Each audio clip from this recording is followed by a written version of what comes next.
স্বাধীনতা দিবসের কুচকাওয়াজের অনুষ্ঠানে অংশ নিয়ে প্রচণ্ড রোদে অসুস্থ হয়ে পড়েন অংশগ্রহণকারী বেশ কয়েকজন পড়ুয়া। অসুস্থদের দ্রুত এসএসকেএম হাসপাতালে নিয়ে যাওয়া হয়। পরে মুখ্যমন্ত্রী নিজেও যান হাসপাতালে। পরে মুখ্যমন্ত্রী হাসপাতালের বাইরে দাঁড়িয়ে সাংবাদিক বৈঠকও করেন। অসুস্থ পড়ুয়ারা কেমন আছেন সে বিষয়ে অবগত করেন তিনি। এদিকে পরে সাংবাদিক বৈঠকে এতগুলো পড়ুয়া অসুস্থ হওয়ার জন্য রাজ্য সরকারের দায়িত্ব জ্ঞানহীনতাকেই দায়ী করেন রাজ্যের বিরোধী দলনেতা শুভেন্দু অধিকারী। একই সঙ্গে তিনি একটি গোপন ভিডিও দেখান, যে ভিডিওতে দেখা যায় এসএসকেএম এর ভেতরে চিকিৎসা চলছে অসুস্থ পড়ুয়াদের। শুভেন্দু বলেন, এই ভিডিও মুখ্যমন্ত্রী প্রকাশ করেননি। দেখে নেব সেই ভিডিও।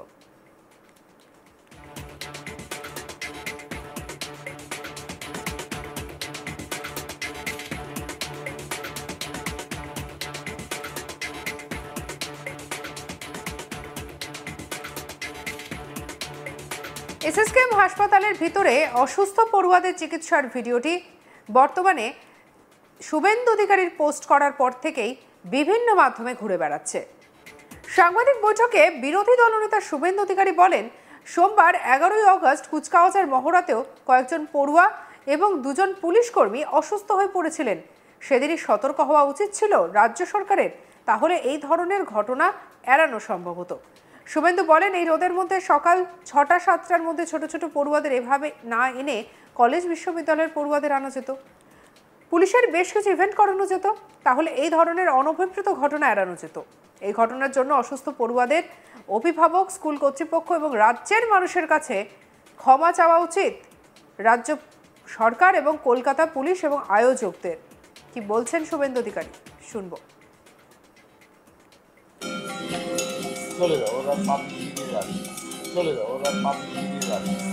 সরকারের অপদার্থতার জন্য আবার বলছি, নিজেরা মাথায় শেডের তলায় বসে এইটুকু বাচ্চাগুলোকে, এই ক্লাসের বাচ্চাকে প্যারেডে আনা যায় না। আমি আপনাকে ভিডিও দেখাবো, ভালো করে ভিডিও দেখুন। সাখাওয়ার মেমোরিয়াল গার্লস হাই স্কুলের 3 জন, ভবানীপুর গার্লসের 5 জন, রামকৃষ্ণ মিশন মালদার 8 জন, ভগবতী দেবী বালিকা বিদ্যালয় সল্টলেকের 2 জন, বোলপুর গার্লস হাই স্কুলের 3 জন, বহরমপুর মহারানী কাশেশ্বরী উচ্চ বালিকা বিদ্যালয়ের 15 জনের বেশি। মুখ্যমন্ত্রী বলেছেন একজন অসুস্থ হয়েছে দেখে নাকি অন্যরা অসুস্থ হয়ে পড়েছে। এটা কোনো মুখ্যমন্ত্রীর দায়িত্বশীল ব্যক্তির কথা? বলছেন ডায়েটিং করে, সকালের খাবার খাইনি বলে এরকম হয়েছে। এটা কখনো কথা? আপনি আসবেন 9টা, 9:30, ডেকে এনেছেন এদের 6টা, 6:30, 7টায়। বাচ্চাগুলো কেউ ঘুমায়নি তো কালকে। তারপর পুলিশ আছে তো, গাড়ি নিয়ে প্যাঁ প্যাঁ করছে ঘরের সামনে। ক্ষমার অযোগ্য কাজ করেছেন। কোন টিভি চ্যানেলে পিজি হসপিটালের ভিতরের ছবি দেওয়া হয়নি। মুখ্যমন্ত্রী ছোটখাটো ঘটনায় এক্স হ্যান্ডেলে বড় বড় ছবি, ভিডিও পাঠান, ভুলভালও ধরা পড়েন। হরিয়ানায় ধরা পড়েছেন কট হ্যান্ড, দিল্লিতে ধরা পড়েছেন, মহারাষ্ট্রে ধরা পড়েছেন। এখানে এখনো পর্যন্ত কোন ভিডিও আপনি পাবেন না পিজি হসপিটালের ভিতরে।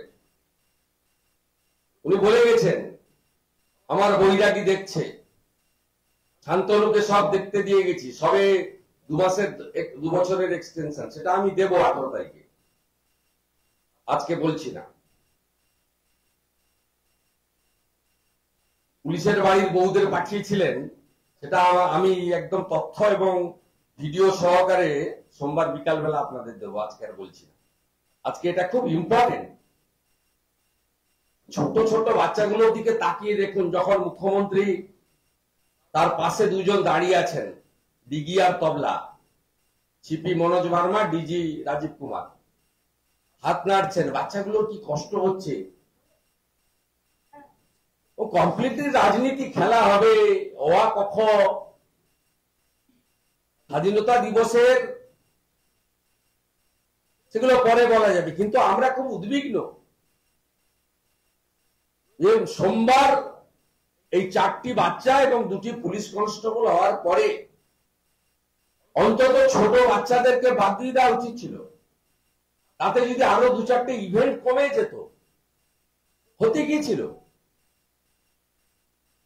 পুলিশের তো বিভিন্ন ক্যাটাগরি আছে, তাদের দিয়ে প্যারেড করিয়ে নিতে পারতেন। কলেজগুলো তো আছে কিনা জানি না, ইউনিভার্সিটি গুলো আছে কিনা জানি না, সেখানকার একটু বড় ছেলে মেয়েদের এনে তো করিয়ে নিতে পারতেন।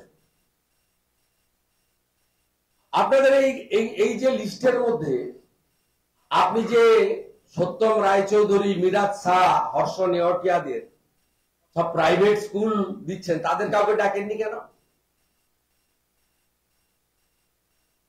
তাহলে তাদের বাচ্চাদের রোজ লেগে যাবে নাকি ওইসব স্কুলে পড়া বাচ্চাদের? আর যেখানে জোর খাটান তাদের নিয়ে এসছেন।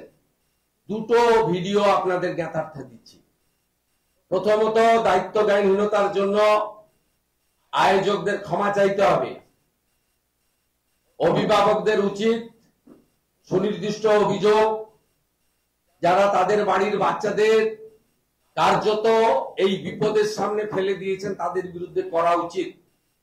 আমরা এর নিন্দা করছি। এই দায়িত্ব জ্ঞানহীন,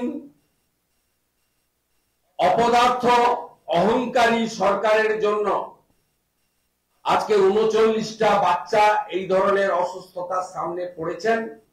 এখনো কয়েকজন এসএসকেএম এ আছেন। আমরা দ্রুত আরোগ্য প্রার্থনা করছি এবং এই ঘটনা থেকে পশ্চিমবঙ্গ সরকার, কলকাতা পুলিশ, আয়োজকরা শিক্ষা নিক। আমাদের কাছে না হলেও অভিভাবকদের কাছে, স্কুলের কাছে, জনগণের কাছে ক্ষমা চেয়ে বলুন ভুল হয়েছে। সোমবারের যদি সতর্ক হতেন আজকে এই ঘটনা ঘটতো না। এবং মুখ্যমন্ত্রী মেডিকেল বুলেটিন ট্রান্সপারেন্সি রাখেননি। আমি যেভাবে স্কুলের নাম ধরে বললাম, পিজি হসপিটালেরও মেডিকেল বুলেটিন দিয়ে 39 জন বাচ্চা অ্যাডমিশন হয়েছিল। এই ফিগারটা কারেক্ট কিনা, তারা কেন অ্যাডমিশন হয়েছিল, কতজন রিলিজ হয়েছে, তাদের প্রাথমিক লক্ষণ কি ছিল, এখনো যারা ভর্তি আছে তারা কেমন আছে, শুধু অভিভাবক স্কুলকে জানালেই হবে না, গোপনে পশ্চিমবঙ্গ জানতে চায়। সঙ্গে রাখুন আজ তাক বাংলার ইউটিউব চ্যানেলকে। অন্যান্য খবরের জন্য লাইক, কমেন্ট, শেয়ার, সাবস্ক্রাইব করতে ভুলবেন না।